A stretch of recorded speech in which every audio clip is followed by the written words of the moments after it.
Jio fibre கனெக்ஷனை அதோட wifi ரவுட்டரில் எப்படி கனெக்ட் பண்ணுறதுன்னு பார்க்கலாம். இதோட பேக் சைடில் லேன் போர்ட்டு, யூஎஸ்பி போர்ட்டு, இதுக்கு சப்ளை கொடுக்குற டிசி பின் இன்புட்டு எல்லாமே இருக்குது. இதோட பாட்டமில் ஃபைபர் கேபிள் இதில் தான் கனெக்ட் பண்ணணும். இந்த க்ரீன் கலர் இப்போ ஜியோவோட ஃபைபர் கேபிளை இதில் கனெக்ட் பண்ண போகிறேன். இதுதான் ஜியோவோட ஃபைபர் கேபிள்.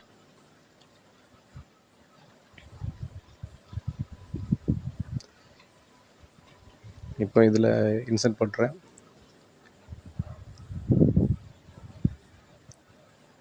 கனெக்ட் பண்ணிட்டேன்.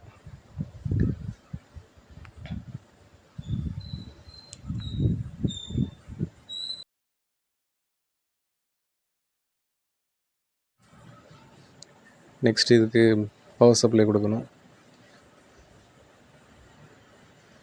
பவர் சப்ளை கொடுத்துட்டேன். ரவுட்டர் ஆன் ஆகிட்டு ரெட் கலர் லைட்டு எரியுது. இப்போ ரெட் கலர் லைட்டு பிளிங்க் ஆகுது. க்ரீன் கலர் வந்துட்டுனா நெட்டு கனெக்ட் ஆகிட்டுன்னு அர்த்தம். க்ரீன் லைட் எரியுது, நெட் இப்போ ஒர்க் ஆகுது. இது ஜியோவோட செட்டாப் பாக்ஸ். இது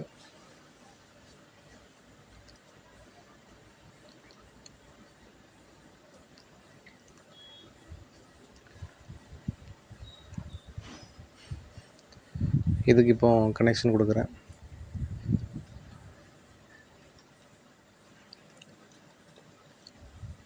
ஃபஸ்ட்டு இதுக்கு பவர் சப்ளை கொடுக்குறேன்.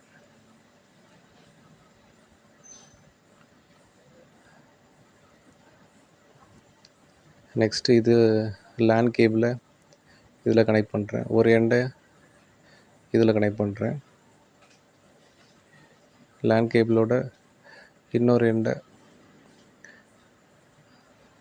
ரவுட்டரில் கனெக்ட் பண்ணுறேன். ரவுட்டர்லேருந்து செட்டாப் பாக்ஸுக்கு இன்டர்நெட் கனெக்ஷன் கொடுத்து இன்டர்நெட்டில் இந்த செட்டாப் பாக்ஸ் ஒர்க் ஆகும். ரவுட்டரில் லேன் கேபிளை கனெக்ட் பண்ணுறேன். கனெக்ட் பண்ணிட்டேன். கனெக்ட் ஆகிட்டு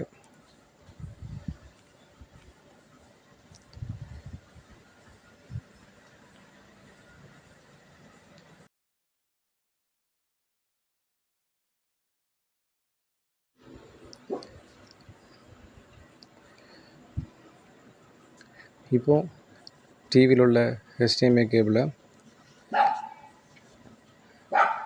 செட்டப் பாக்ஸில் கனெக்ட் பண்ணுறேன். கனெக்ட் பண்ணிட்டேன். செட்டப் பாக்ஸில் க்ரீன் கலர் லைட் எரியுது.